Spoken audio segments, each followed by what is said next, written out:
Hi, neighbors. I'm Wes Platt, editor and publisher of Southpoint Access, and this is To the Point. Thanks for watching. So, early voting starts in Durham next week on October 17th. And it's not my place to tell you how to vote.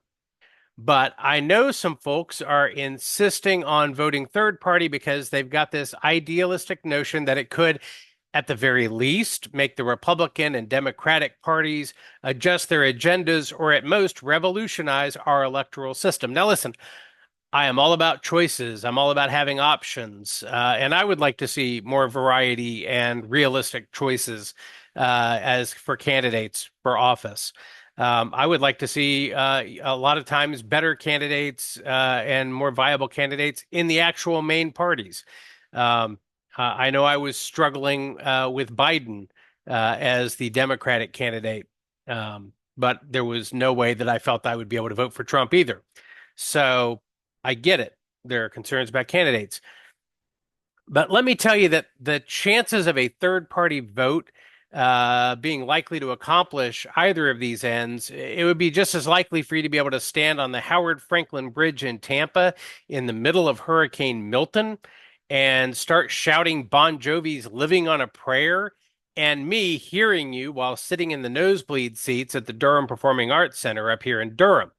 It's just not going to happen. And even if a freakishly large number of people somehow elected a non-traditional party candidate as U.S. president, that person would still have to govern with houses of Congress run by Republicans or Democrats. And the chances of their agenda getting much traction would seem vanishingly small unless third-party fans manage to simultaneously elect majorities in both the House and the Senate.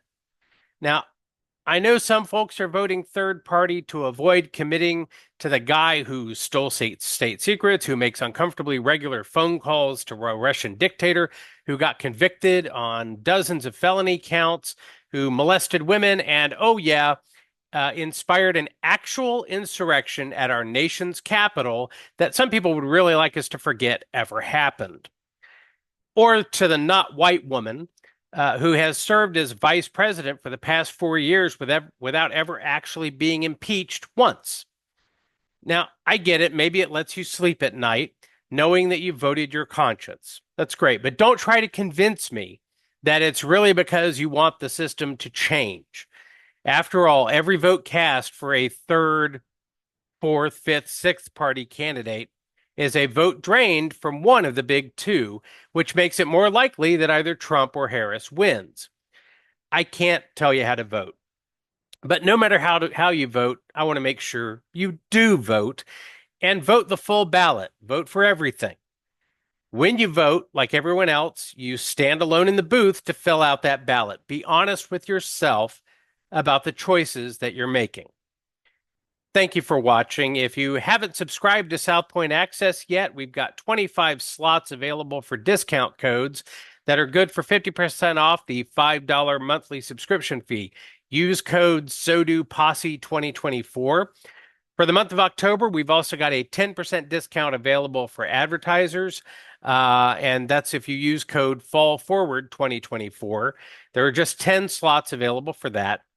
And if you're with a religious or a nonprofit organization, reach out to me at southpointaccessnews@gmail.com for a code to get 50% off on advertising. Take care, neighbors, and we'll see you next time on To the Point.